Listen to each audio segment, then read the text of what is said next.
Hello. Oh, it's not quite 3. I go by my phone, not the computer.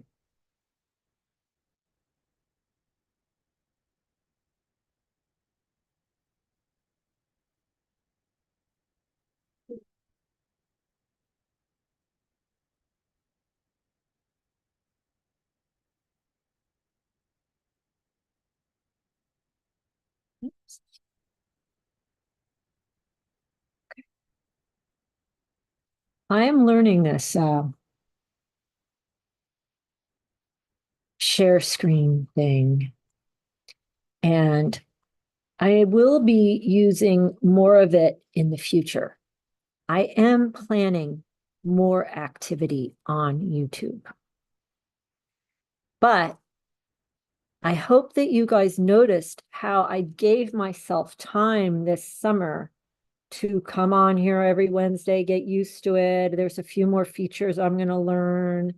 And what will occur in the next few weeks is that the rider trainers working in this program will be will be receiving access to this Zoom on Wednesdays so they can join in either by phone and sometimes even well, probably by phone, because they'll come in with topics they want to talk about. But that's something that has to be learned. And I know riding really, really, really, really well, but I'm not, computers, I've had to learn as a late adult and very reluctantly and kicking and screaming all the way. Like I've had to be totally spurred and chased with whips to do this thing online. And I have no problem knowing that I am a spaz with the computers and that I don't like them and I feel like they're capricious. And that. But the point I want to make is that knowing that I was going to be making this move more onto YouTube this autumn, I started very early. So I didn't just like try, and I haven't really told very many people about office hours because I knew it's like an gangly 3.5-year-old horse. It's like, whoa, that's how I am online. I don't know how to be. I'm not trying to, I don't even like I hold the little phone up with the speaker because I know how to do the little landline phone, but I don't know how to do the people calling on the Zoom. So it's very ham-handed and cobbled together the way that I do this computer thing. And that is the way most of you ride. It's cobbled together from all these different ideas, and you think that tips are going to help. And it's all over the place. Like it's and the horses are either frantic or shut down for the most part. Now, horses go as they are ridden. I didn't say that. That's one of Major Lindgren's statements of finality. Horses go as they are ridden. And this isn't like a metaphysical, like, oh, so if I am harmonious in my spirit, my horse will be harmonious. No, it's literal. Like, like physically literal. Now that can have mental benefits and potentially even spiritual benefits, but riding is a physical activity. Horses are very, very physical, and all of the riding is by sensation. It is what they are feeling, not like what I feel. It's like like, did I feel that? Do you feel this? Do you feel this? Do you feel this? It's feel. And it's not feel like, oh, I'm such a talented rider. I have such feel for a horse. No, it's not like that. It's literally feel. So the language of sensations, which are the natural aids, and I didn't come up with these terms. The language of sensations are the natural aids that are the four natural aids. These natural aids are divided into those which are heard and those which are felt. Now, those that are heard, we're going to put for the ear. They go in the ear gate of the horse. Those are the ones he learns early on in his life, and we're going to table those. The other aids, the weight of the seat, the leg at the girth or slightly behind the girth, and the hand. These are the natural aids. It's really good. I'm on a little screen right now because I just ate a big late, like lunchtime breakfast, and anyway, the aids that are felt. I could feel like a little bit of spit drooling out my mouth. And that's what I mean. It's like really literal feeling. Horses feel. And we gain control of our body and the sensations that we transmit into. I thought about that word just now. Into him. As information, the sensations that I transmit into him as information are consistent, and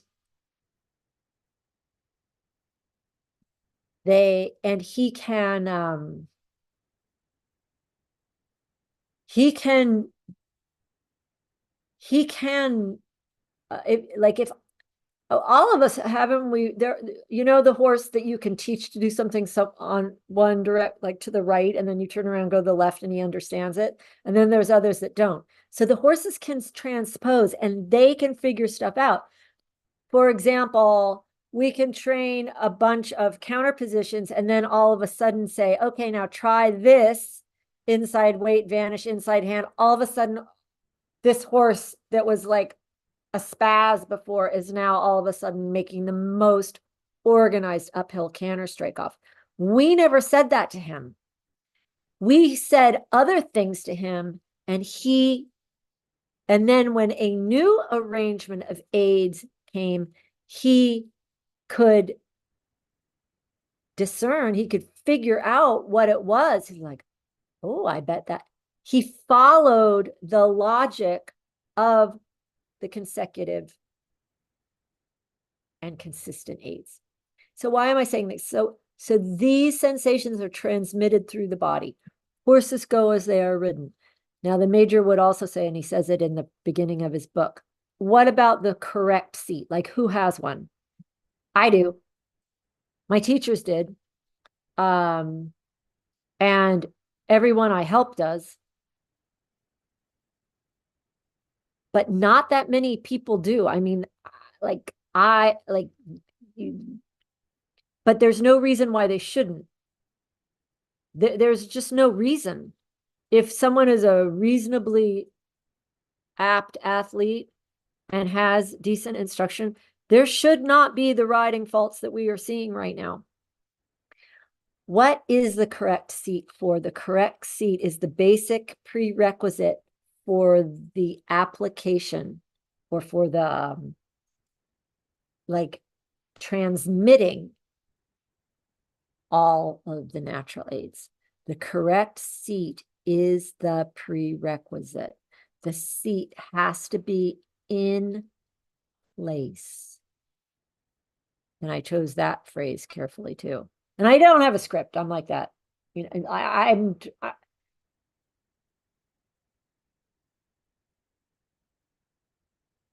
Now, and everyone can have access to, anyone who isn't in the program and isn't in 108, email me and I will send you a PDF that has the seat instructions from Somer, Vienna, Warndorf, Fort Riley. I think that's all that's in that PDF. But the sections on the seat and the rider's position from all of those primary resources, all in one PDF, so you can study it yourself. There is one way to sit correctly. One way. From this one correct seat, the other seats, such as the half seat galloping position and jumping position, are easily adapted. But the foundation basis seat that most of the schools reference as the dressage seat, not because they want you to be DQs, but because it's the preparing seat. This seat is absolutely explained, spelled out, known, comprehensible, easy to understand, not so easy to achieve because it takes practice and disallowing mistakes. Like you have to be very strict and only let it be the right way. But a seat that is started off well by a competent instructor, and by competent, I mean that they know the information and that they will go to the effort to make sure the correct information is imparted. That is what I consider competent. A rider with a competent instructor should have no faults in the seat. Now, horses go as they are ridden.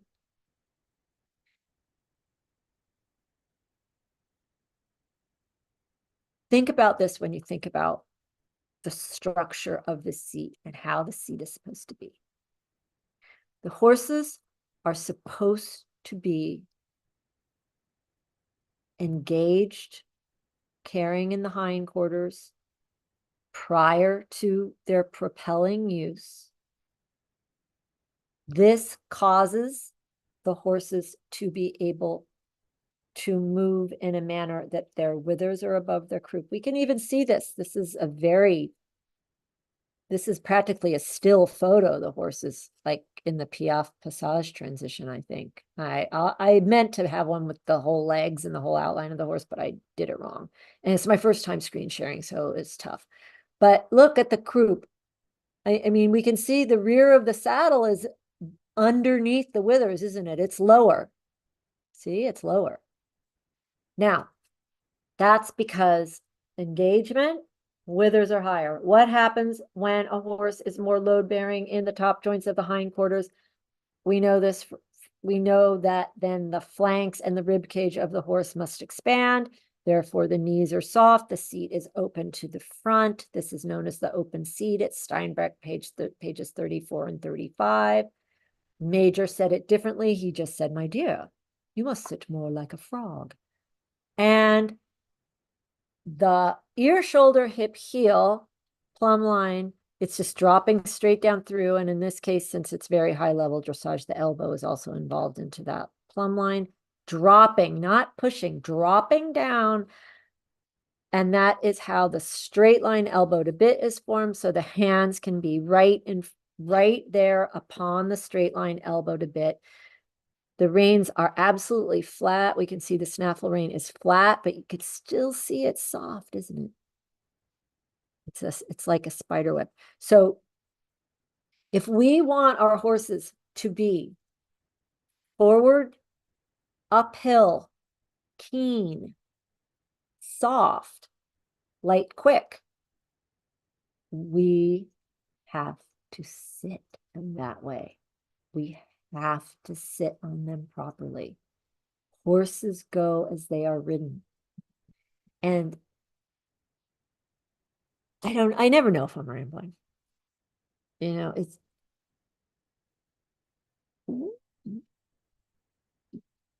I don't usually like to get personally, but for me personally, I don't see a point in riding unless it's done well. Why ride unless ride well, properly? And that the horses go optimally, the way that feels best for their body, the way that they're going to be the most beautiful, feel the best, and last the longest. That's all this is about. And the correct seat, which if you don't have one, shame on your instructor.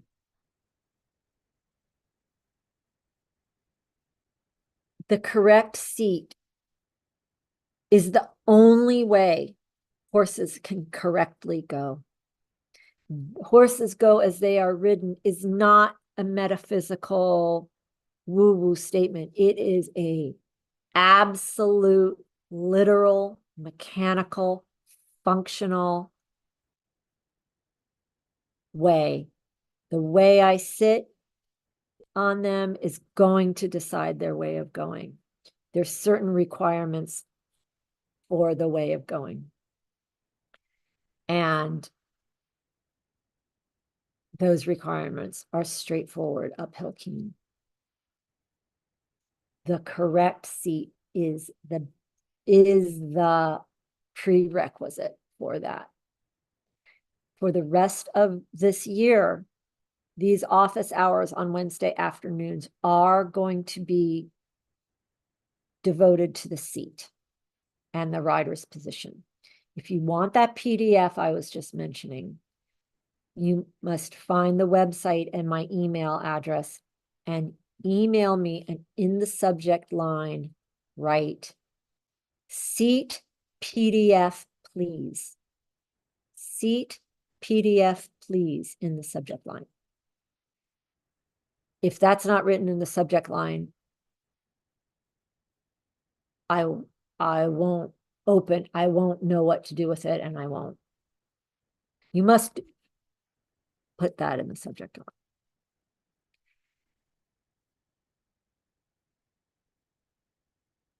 Horses go as they are ridden, and the more soft, accurate, and precise we can be in our riding, in our position, through our position, I should say, is how the horses go that way. Now, I don't know if I've been able to impart the literalness of a horse, of that the horses go as they are ridden. My horses go well because of how I sit on them, how my body behaves. And riding, like, yeah, there's all the self-control of our frustration. And I mean, if you can't control your frustration and your temper and what have you, then you really shouldn't ride. But what the self-control that the masters were talking about, like, that's definite. Like, don't even bother them if you are a brat or have hissy fits. Self-control is physical. It is control of the body. It is that I can remain soft in my muscles and my joints and even become softer, that my autonomic nervous system doesn't kick in, that everything is deliberately loose and soft. My mind is absolutely clear, blank, just on what we're doing. When it is that way, I have plenty of time. I have all the time in the world just in a corner. Oh, you sit a little more. Good. There. Now we're through it. Now we're through it uphill, forward, keen. So that the softening and the design, the arrangement of the body upon the horse becomes part of the horse. The rider has the thought, the horse that executes the thought. It bypasses all of the, I don't think you could see that. I just put my hand over the front of the horse. Goes from the rider's mind to the horse's hindquarters. Rider's mind to horse's hindquarters without any resistance, without question marks, without comments, without tail swishing. It just goes through. That's what through is. Okay. don't know really if